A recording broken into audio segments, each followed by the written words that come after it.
बल्लू काम पर लग जाता है। बल्लू ने अभी काम शुरू ही किया था कि तभी वहाँ पर मीनू मौसी और टूनी आ जाती है।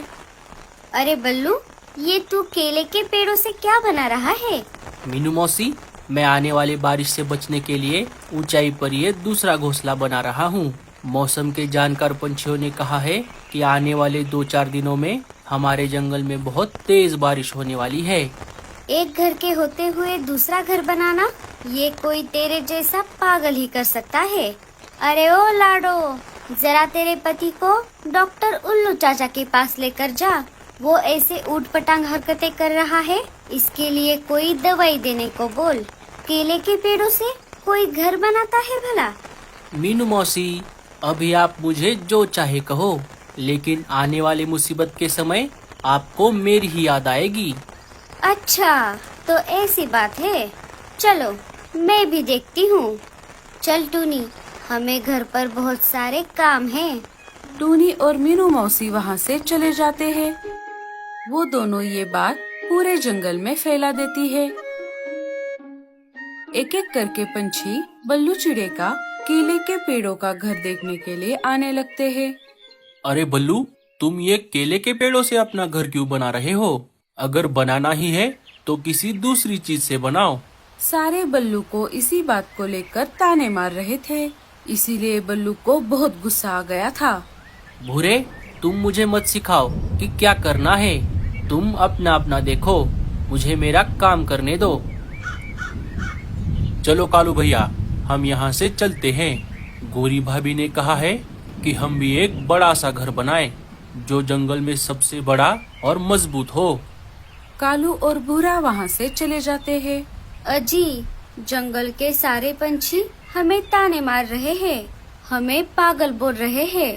आप ये केले के पेड़ों का घर बनाना बंद कर दो। हम किसी दूसरी चीज से हमारा घर बनाते हैं। अरे लाडो, तुम उनकी तरफ ध्यान मत दो। तुम देखना, अभी जिन जिन पंछियों ने हमें ताने मारे हैं, वही मुसीबत के समय हमसे मदद मांगने के लिए आ जाएंगे। अब मुझे बहुत भूख लगी है, चलो हम खाना खा लेते हैं। घर का अभी थोड़ा ही काम बचा है। दूसरे दिन सुबह लाडो अपने बाकी साथियों से मिलने बातचीत करने वाले जगह पर आ जाती है। चलो साथियों, हम सब अनाज लाने के लिए चलते हैं। नहीं नहीं, हमें तुम जैसे पागल के साथ अनाज लाने के लिए नहीं आना। हम हमारा चले जाएंगे। अरे बुलबुल, तुम लाडो को पागल क्यों बोल रही हो?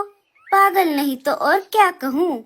हम बाकी के पंछी हमारा घोंसला अलग अलग प्रकार के चीजों से बनाते हैं, और इन्हें देखो, ये और इसका पति मिलकर केले के पेड़ों से अपना घर बना रहे हैं। पागल कहीं के। ऐसा नहीं है बुलबुल, हम आने वाले बारिश से बचने के लिए एक दूसरा घर बना रहे हैं, जो मजबूत और टिकाऊ होगा। हाँ बुलबुल, मैंने ऐसा ही एक घर मेरे मायके वाले जंगल में देखा था। वैसे घर में बारिश का पानी नहीं आता। मुझे तो लगता है कि बारिश अब नहीं आएगी। अगर आनी होती तो अब तक आ जाती। अरे नहीं टूनी, बारिश आएगी या नहीं ये हम नहीं बता सकते। क्या पता अभी थोड़ी ही देर में तेज बारिश शुरू हो जाए। मीनू मौसी के ऐसा कहते ही आसमान में घने काले बादल छा जाते हैं और थोड़ी ही देर में जोरदार बारिश शुरू हो जाती है। सारे पंछी वहाँ से निकलकर अपने अपने घोंसले में आ जाते हैं।